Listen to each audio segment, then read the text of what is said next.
hadda ka hor ayaan waxaan ka maqlay qiso yaab leh dalkaas sacuudiga aan joognay nin ayaa hooyadiis daaweynaatay ayaa la deganayd marka waxay deganayd guriga fillooyin iyo waxbaa loo dhistaa meel sare oo qol ah oo la seexiyo dadka shaqaalaha meesha la seexiyo ayay deganayd hooyadu ninka iyo xaaskiisii carruursiina waxay ku jiraan guriga ku jiraan maalintii dambe ayay meel gaartay way soo noqotay markay soo noqotay waxay aragtay gurigiioo la xiray qolkii ay seexanaysay iyo wiilkeeda xaaskiisiioo meesha taagan oo leh qolka waan u baahannahayoo gabadha shaqaalaha baa noo seexanaysa markaasay ku tiri oo anigu xaggaan aadaya xaggaan seexanaya wallaahi meeshaad aadayso adaa yaqaan ninkiina waa daba taagan yahayoo xaaskiisa gadaasheed u taagan yahay markaasay tiri meesha aadayso adaa yaqaan shandadeediina bannaankaa loo soo dhigay shandadeedii bay qaadatay xaggey aadi wakhtigaas reer deriskoodaa bay u tagtay oo albaabka ku garaacday reerkii baa soo dhoweeyey maxaa dhacay saacaddan ku socodsiiyey oo magacaawaaan idinla baryayaa bay tiri oo waa kaas gabadheedii bay teleefon u dirtay gabadhii baa waxay ku tiri ay tiri maandha ii kaalay oo iga kaxay meeshan gabadhii waxay ku tiri hooy kuuma imaan karo oo ninkaygu maalintii dhoweydo aad labada maalmood nala joogtay ayuuba maaragtay qaati bilaahiya taagnaa hadda inaan kuu imaado ku soo qaado ma ii suurtoobi karto sidii bay kaga tagtay iyadu hooyadii meel cidlaa bay ku soo dhacay dadkii marka deriska ahaa iyo dadkii meesha joogay baa dad wanaagsani ku jireen oo qol inta u ijaareen qol dejiyey waxaa saa lagu samaynaya waa hooyo nin kalena wuxuu sheegay nin kale hooyadiis xaaskiisii baa ku taagnaatay weligiinna waad og tihiinoo waxaa u dhexeeya isqaniin baa u dhexeeya hooyada iyo xaaska haddaan ilaahay u naxariisa gabdhuhuna waa inay ilaahay uga baqaan hooyooyinka ninkan adigu ma aadan soo dhalin uurna ma aadan ku soo qaadin ma aadan soo korin ma aadan soo nuujin markuu dhibka badnaa oo kaadi iyo xaar ahaa ma aadan adigu kuma soo rafaadin isagoo weyn oo barafuun le baad aragtay hooyadiis marka waa inaad ilaahay uga baqdaa oo ilaahay uga cabsataa oo aadan ku dirin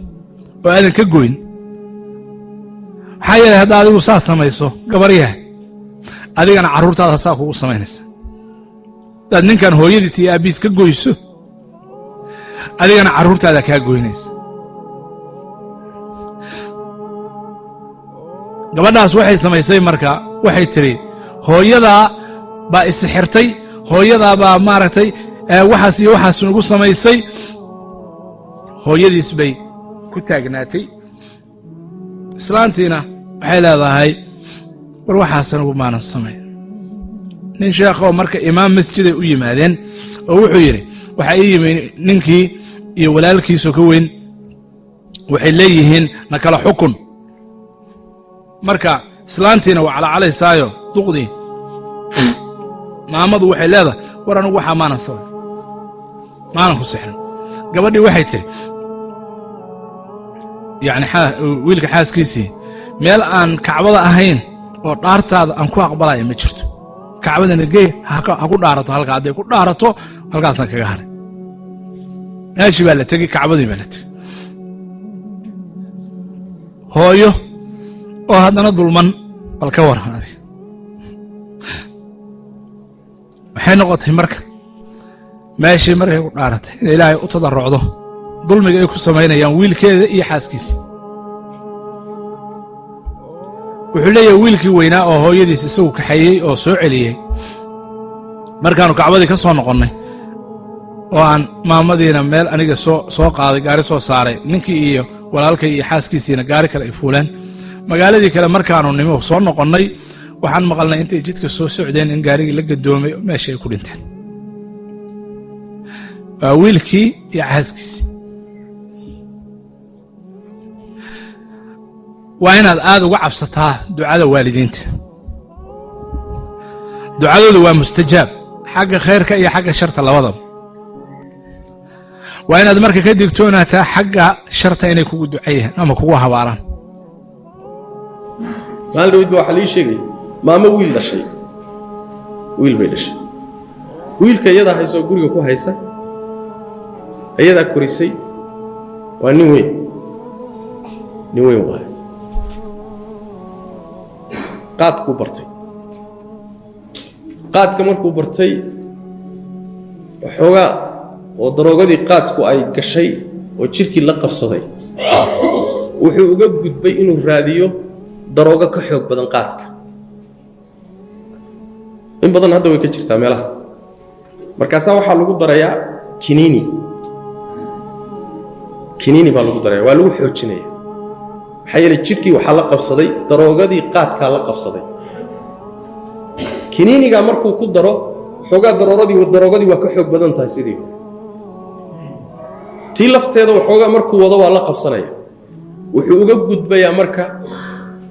inuu isduro xashiishadda isticmaalo khamrada iyo baararka galo waa ku daayay islaantan hooyadii marka guriga uu kula nool yahay ayuu ka qaataa wixii uu waxaan ku iibsan lahaa markuu ka waayo sooma uu tumi sida dameertu u garaacay habartii oo carar ah baa xaafadaan deris ahayn soo gashay ninkii guriga lahaa baa ii sheegay oo wuxuu yidhi islaan carar ah baa ila joogta war maxay ka soo carartay ma guri halkaasi degan tahayoo wiilkeediioo daroogaysta ah yaa mindi u qaatay markii hore uuba gargaraaci jiray markii hore ul iyo shaabuug iyo intuu u qaato markuu ka waayo garaaci jiray hadda laakiin toorri buu u qaatayoo kow inuu ka siiyo rabaaba habartii waa carar soo carartay soo maarti marka ilaahay baan kugu dhaariyaa ruux noocaasoo kale ah ma wax jiraan wax lagu xisaabtami maaha marka inuu ruux nolosha dhanba ka dhaco yuu sabab u yahay qiso waxaa sugnaatay waxaa la yidhi laba gabdhood cabdullaahi iska dari baa soo guurinaya qisadaas wuxuu leeyahay wiil baa gabarh buu guursaday markaasuu hooyadiina isgarab dejiyey sodohdiina wuu isgarab dejiyey gabdhaha dhibka haysto hooyadeedna hoostay gashaan sodohdeedna way fiijin cadaalad miya wiilkan asaga waxaa la arkaa inuu tii ku waafaqo ee waxay ahayd labada maamaba aan ixtiraamno labadii hooyo labada dhinac iska kala dejiyey maalinta dambe gabadhi waxay tidhi waa qiso mashhuuroo la yaqaan gabadhi waxay tidhi ani hooyadaa maba arki kari idhaafi ani hooyadaa islama noolaan karno iga rar caqli muun keenin oo muudhin adigana hooyadaa waan rari intaan bahayda mogta haddii hooyada la raro adna hooyadaa waan rari bay ahayd muun samaynine waayahay salaaddii waaga hadduu ii baryo geedi baan cagta ka gelin buuri gabdhaha waa loo dhaga nugul yihi dhallinyarada da'dana waad aragteen si ay ugu dhaga nugul yihiin waagay markuu baryey buu hooyadii geedi hoosta ka geliyey suu u waday yaa duur ciddo ah oo oomano ah oo bahgooyo ah buu ku tuuray waa qiso jirta bal arrintaa ogaada aad u dhuuxa wallaahi qof walbo iimaan leh inuu ka xanuunsan waa hooyadii dhashay ee soo korisay qof walbo iimaan leh oo muslim ah oo damiir leh uu ka xanuunsan wuu iskaga soo noqday habeenkii baa la iska seexday waagi markuu baryay waxay tidhi duqdi kolley aminkan ma noole waa lagu kala baxaye bal soo fiiri ninkan asaga la gedgedinsanayo awe damiirkiisa aw waa kacay bal wuxuu yidhi hooyada aad ka wardoontis maamadii markuu gabalku u dhacay يا حالي وح الله وحي عدود هيدا دورك كون ولا ضمبا سو سودي سو قيلي ورابه لباحي لما مش واميل دور عدلا واحد جوجا ملها markaasa waxa la wala la hadlo waxa la yiri maxaad u malaynaysaa waxan soo sawdaynaya soo qaylinayo maxaad u malaynaysaa waxay tiri waxaan u malayn xoolo ilaahay igu tala galay inuu yahay ilaan malaha rabbiga aad ka malaysanayso baa leer mar walba ilaahay mala fiican baa laga malaystaa mala xun mar kasta ilaahay ka malaysan waxa la yiri ilaahay wuxuu uga dhigay geel iyo lo iyo ari wax walba ilaahay waa haysiin karaa هذا ويلك واجي أبري وحور ما مدى كله والو كلا بحاي عاد بالسوفي لسه ميت كذي وحور ما مدى حوله مالك كلا دكتابلا ده كان حولها والو جعل الدون كقفك أقول رأيهم أقول لي تهديله حراسي وما دورنا بس كذا تواصل كذا بيستاجي نينك حوالي مركو أركب الدغد وحكى على هواء ما مدى واب تاجرد وعسى صار الله وقبل ما حوري هو يدي وين قريسته حولا مالك لا دكتاي بلا عضها هنقولي ولا جعل صم نين والبا هنقولي ولا جعل waxay tiri aniga hooyaday rar saaka hooyaday rar say xoolo u soo hesho geedi hoosta ka gali door cidla meeshi meel u qaabilkeeda aadi la xoolo wala jaceliya moogta maamadii baa geedi hoosta laga gali ila meeshi xoolo lagu sheegay bil moogta meel kale oo dur oo u yiri waa meesha ugu waraaba badan ila xoolaha u bataan halkii dhurwaa wuxuu isku bedelay neef geel meeshi buu aadi halkii intuu ku tuuray iskaga imaaday gabadhu waxay leedahay maanta inigana ilbiriqsa ku taajiraysa gabalkii markuu dhacay yaa wixii waraabaha ama libaaxa ama dhurwaa aha soo qeyli maamada waxay hay bal ka waran wallahi waxay tir caawa habeenkii adduun igu dambeysay waxaan waa wixii cuni lahaa sida malaha ilaahay lagu kala dhow yahay fiiri laqbal baa lagu qaatay waa la cunay xumaan waliga ha sameeyna sheekhow war waliga adi xumaan ha sameeyna war waliga adi dulmi ha gelin waagu markuu bariyay gabadhu waxay tiri waagay sugi laad orad hooyada u tag intay xoolaha satan iisu ogow faraskiisu soo qaatay waa soo kacay maamada wuxuu ma diriceeda geedaha la saaray meesha maxaa ka dhacaysa war nin walaw hooyada si ciyaar ha waxad gudbin nin walaw hooyada si ciyaar ha waxad gudbin hooyaday rar maxay anigana hooyada aan haysto qofka waxa yeelay asaga see intee u socdaa aakhir rajo kama qaba miya waxyaalaha la yaab kale ka mid tahay waxyaalaha la yaab kale ayay ka mid tahay marka waxa loo baahan yahay dadka muslimiinta ah waalidkooda inay u baari sameeyaan wadadii loogu talagalayna inay ugu baari sameeyaan arrinuu ka sheekeeyay nin muslim ah oo bariga dhexa ka yimid oo jarmalka wax ka baranay waa dhaweyd ba dhacday ninka wuxuu leeyahay maalmahay waxbarashadu dhammaanaysa wax yar ka hor ayaan baabuuran lahaa soo kaxeeyey buuri jid weyn oo highway oo sariic ah oo aakhan loo yaqaano ku yaalla Berlin agaarkeeda anoo aad u ordahayay ayaa jidkii waxaa ku timid habar waayeel oo duq ah cutush ah baa jidku ku timid meel dhow oonan iska dhaagay meelaan oga leexda waan waayey haweenaydii saas ku dhimatay buuri xawaare aad u badanna waan ku socday meel gaabanna duq bay iga soo baxday ruux ordi karo oo adinkiisu furan yahana ma ahayn idan wadkeedii saasuu ku yimid ajisheed halkaasuu ku baxday isla markiiba meeshii boolis baa yimid ciidamadka shilalka sixi jiray wixii baa la fiiriyey ninka adrees iyo ciwaanaha laga reebay muslimka ah ee carbeed waxaa lagu xukumay duqdu inay iyadu khaldanayd maxaa yeelay buundo koroo la maro mushaadu dadka lugaynaya ay maraan bay meeshu lahayd rasiif lagu talagala dadku inay maraan bay lahayd idan jidkan sariica haweyga iyaduna ay soo gasho xilliga asaga ayadaa ku khaldanayd khaladkii baa lagu xukumay intaasoo buundaa kor ku taalla maxay u marweydaan la yidhi ninka waa la fasaxay muslimka ah adreeskii baa laga reebay xali waa kula soo xidhiiri doonaa saan hawsha u dhammayno una ogaana meesha ku dambaysay 3 maalmood kadib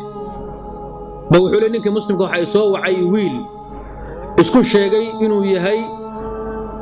ibn al-ajuz haweenaydii inay dhashay dhimatay wuxuu yidhi waxaan ahay hebel hebel duqdi aad dashay baa ay dhashay ninka muslimka wuxuu leeyahay waxaan rabaa inaan kula kulmo buuri inaan kula kulmo ayaan doonaya ninka muslimka wuxuu leeyahay markuu ninku sidaa yidhi meel aan joogo iyo meel aan taagana waan garan waayay haddii nimaad hooyadii dishay ficlan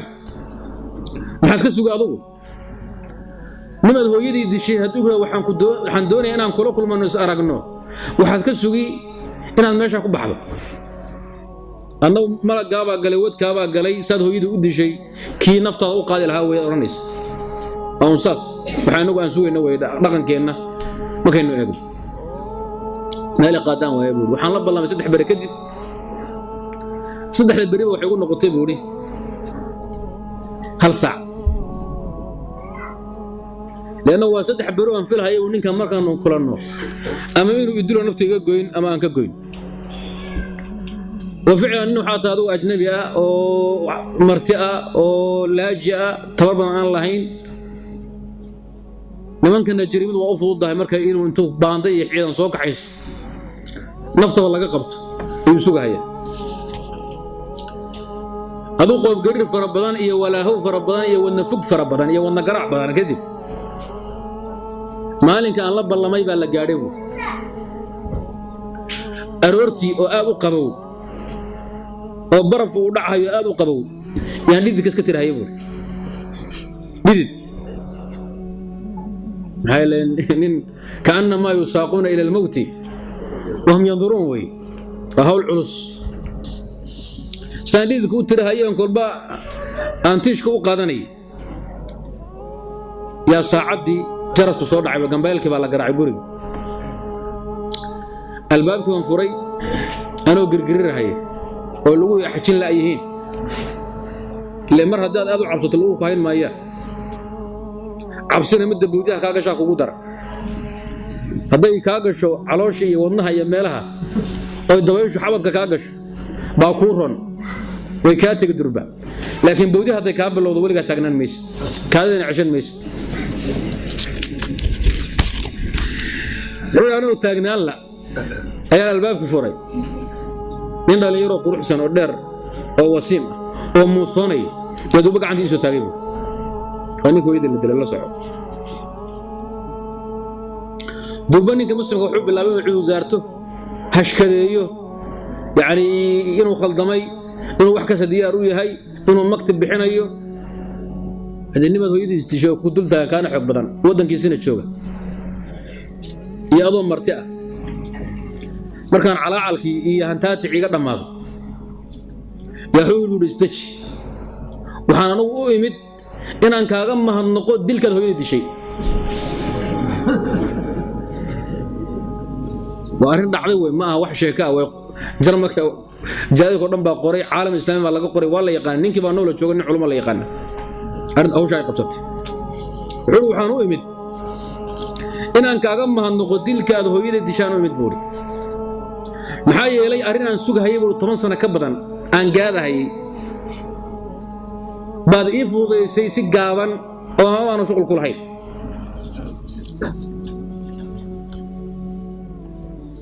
wuxuu 80,000 oo maalku waxaan maleeyaa waa lacagta jarmalka ayaa hooyadu u taala buuri life insurance-ga caymiskeeda hadda waxa ay fudud buur intaan shirkadu taamiinka u tago shirkadii insurance-ga caymiska intaan u tago inaan 80,000 qaato buuri wax iga daba hadli karo uusan jirin waxay dhashaan adduunka ka joogo waxay dhashay islaanta aad dishayna kaliya baa ka nool buur 80,000 marka ana askala buur saan doonaan ugu tamashlayn marka waad mahadsan tahay bal wali wax isku daybina wax kaasi lacagta iyada ninka muslimka xuru waan wareeray inaan aakhira joogo inaan adduun joogo waan kala garan waayay ruux inuu bini aadam yahay inuu jin yahay waxaan marhumba mise ma aha cabsidii ninka haysa iyo ninkii bowdihu jarayn hayeen isku kaajaayeen nafta haysay iyo hadalka ka hor yimid uu qaadan waay ilaahu alladin ka walshi way ninkii libax qaaday min rabbi dhaw rabbi kula libax qaaday baa leeyahay isagoo jiifa libax baa la kacay ya محمد مساعد في واي طيب markuu dhaxda sii wato arkay in libax saar u wato markaasuu ilaahu riya iga dhig waxaan in badan baadoo jiif mooti libax ku curi oo maska curi oo marad bahol ka duuli oo marad biibi oo riyadu ay xuduud ma laha markuu wuxuu ilaahu walaad riya iga dhig boor rageedii baa joogay laakiin anigu waan tataabanaya marka wuxuu waxaan u qaatay wuxuu inay allad batay riyatu xaqiiqaba ahayn kadib baan miirsaday barasharkii badnaa baa ka soo degay inaan kala qaado wuxuu ruux bani aadam iyo ilaah hadlayaan ogaaday buu maalintii waa ninkii ugu dambeysay buu muddo ila joogay biyo wax ka cabay waa ii mahadnaqay war lacagna waxay ka siinin hadduu allah alla yahay inuu dhaaf maaday buu hadda wuxuu ii haysanin wama soo carray baan meesh ma aamin buu ila aaminka ninkii inuu saay u deynay laakiin xaqiiqadii wadankii meeshuu ka guuray meel kale uu tagay dib wax lama qabsan booliskii iyo qolihii wax sax jireen waxay dhahay accident waxa iska lahaa khaladku waxa iska lahaa hooyo iska lahayd ninkan wuxuu qaatay insurance iyo life insurance way wax u yaalay la kac idan waa rajul ka shukraha kama hanaqaya hooyadii dilkeedii jaa liyashkur qaatila ummi soo mushkila ma na u timaadina u mahadnaqdo hooyada ninkii dilay tayib asoo ninka muslimka waa khaldamo hadii dambi ma laha kafaaro gudi waxba laga rabaa hadii iyo mag iyo haday wax jiraan tayib inkastoo kafaarada liya lagama bixiyo gaalada laakiin mag bay leeyihiin wixii markaan aysan muxaaribiin ahayn laakiin ninkii magta qaadan lahaa ee hooyo dhaxay lahaa yaaba wuxuu u yimid inuu kugu mahadnaqo dilka hooyadii cagta aad marisay iyo taayirka aad ku baabaysay inuu ka mahadnaqo dadka noocaas marka inaad ku dayataan dhalinyaro oo tusaale wanaagsan ka dhigataan iyo xidig lagu daydo la raacaad ka dhigataan waa musiibo iyo baliya aan marnaba la xamili karin haddaad muslimiintiin way arrintaa la iska ilaaliyo waalidiintana loo jabnaado ayaguna carruurtooda marka hore tarbiya saalixa tarbiyeeyeen inta tabartooda ah ilmuhuna waa inuu ilmo barakaysan noqdo ilaahana loo baryo tayib intaasaan kaga gudbaynaa wixii ku saabsanaa birul waalidayn waxaa la yidhi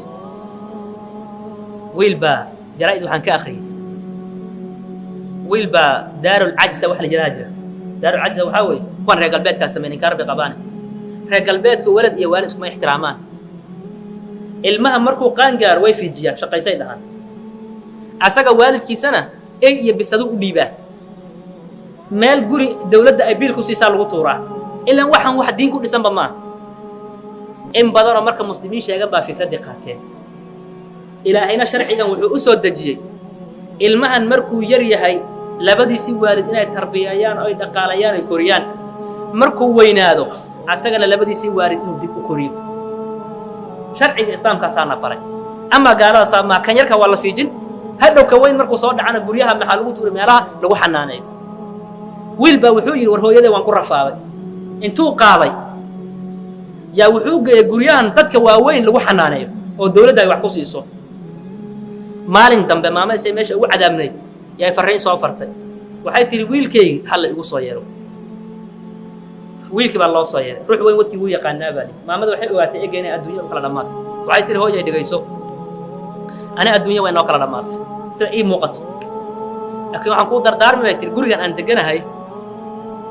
laba shay baa looga baahan yahay tiri inaad ku soo xirtaan kaa rabaa gurigan wuxuu u baahan yahay tiri hortaa gogol iyo furaash waa u baahan yahay waxaa kaloon ooga baahanahay tiri muraaxadan bahashan qaboojisada ana iigu soo xir bay tiri aad u dhegaysa qisada bahashan faankan ii soo xir furaashna ii keen